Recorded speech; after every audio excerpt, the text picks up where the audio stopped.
The overall goal of this procedure is to use the larvae of the wax moth Galleria mellonella to analyze the pathogenesis of the bacterial pathogen Legionella pneumophila.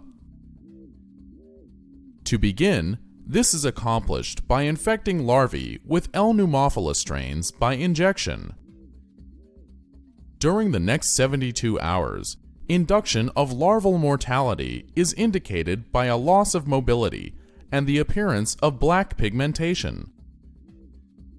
Larvae are sacrificed for their hemolymph at various time points.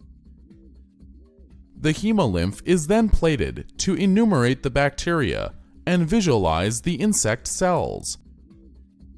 Ultimately, the analysis of bacterial growth and the use of immunofluorescence microscopy provide insight into the intracellular niche Legionella establish during an in vivo infection and differences in the virulence between strains.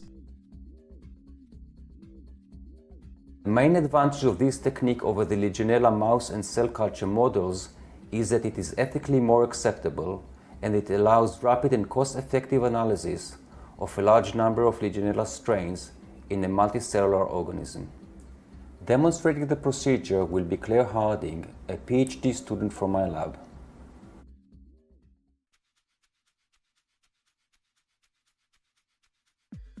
Always work with L. pneumophila at biosafety containment level 2 in microbial safety cabinets, according to local rules. First, incubate the bacterial plates for 4 days. Then, 1 day before infecting the larvae,